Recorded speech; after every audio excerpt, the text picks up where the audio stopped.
Welcome to ஷாலோஸ் kitchen. இன்றைக்கி நம்ம யம்மியான மசாலா இட்லி எப்படி பண்ணுறதுன்னு பார்க்கலாம். அதுக்கு முன்னாடி சேனலை சப்ஸ்கிரைப் பண்ணாதவங்க பண்ணிவிடுங்க, பண்ணவங்களுக்கு ரொம்ப தேங்க்ஸ். இப்போ நம்ம வீடியோக்குள்ளே போகலாம். அதுக்கு ஒரு கடாயில் 3 டேபிள் ஸ்பூன் அளவுக்கு எண்ணெய் ஊற்றிக்கலாம்.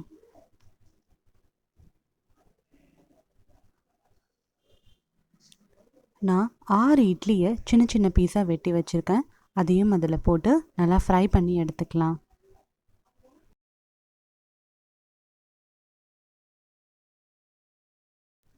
ஒரு 3 நிமிஷம் போல் ஃப்ரை பண்ணால் போதும்.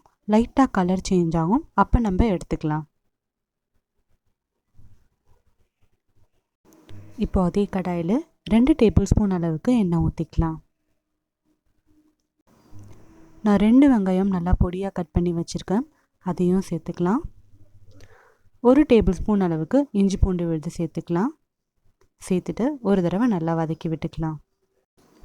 வெங்காயம் நல்லா 1 நிமிஷம் போல் வதங்கினதுக்கப்புறமா நம்ம மசாலாஸ் ஆட் பண்ணிக்கலாம். அதுக்கு 1/4 டேபிள் ஸ்பூன் மஞ்சள் தூள், 1 டேபிள் ஸ்பூன் ஜீரகத்தூள், 1/4 table spoon garam masala, 1 table spoon போல் சில்லி பவுடர். இதெல்லாத்தையும் போட்டு நல்லா ஒரு தடவை மிக்ஸ் பண்ணிக்கலாம். இது 1 நிமிஷம் போல் வதங்கினதுக்கப்புறமா நான் 1 குடமிளகாயை சின்ன சின்னதாக வெட்டி வச்சுருக்கேன், அதையும் சேர்த்துக்கலாம். சேர்த்துட்டு ஒரு 30 செகண்ட்ஸ் போல் நல்லா வதக்கி விட்டுக்கலாம். இப்போது நான் 2 தக்காளியை அரைச்சி வச்சுருக்கேன், அதையும் சேர்த்துக்கலாம். தக்காளி ஓரளவுக்கு நல்லா வதங்கினதுக்கப்புறமா 2 டேபிள் ஸ்பூன் அளவுக்கு டொமேட்டோ சாஸ் சேர்த்துக்கலாம். சேர்த்துட்டு நல்லா ஒரு தடவை மிக்ஸ் பண்ணி விட்டுக்கலாம்.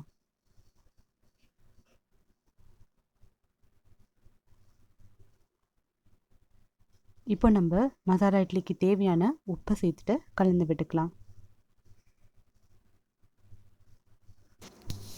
இப்போ நம்ம ஃப்ரை பண்ணி வச்ச இட்லியை அது கூட சேர்த்து மிக்ஸ் பண்ணிப்போம்.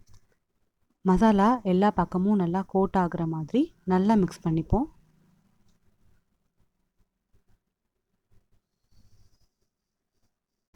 எல்லா பக்கமும் கோட் ஆகிற மாதிரி மிக்ஸ் பண்ணி விட்டுட்டு சிம்மில் ஒரு 5 மினிட்ஸ் இருக்கட்டும். நம்ம சூப்பரான மசாலா இட்லி ரெடி ஆகிடுச்சு. நீங்களும் உங்கள் வீட்டில் ட்ரை பண்ணி பார்த்துட்டு எனக்கு கமெண்ட் பண்ணுங்கள். சேனலை லைக் பண்ணுங்கள், சப்ஸ்கிரைப் பண்ணுங்கள். தேங்க்யூ ஃபார் வாட்சிங் ஷாலோஸ் கிச்சன்.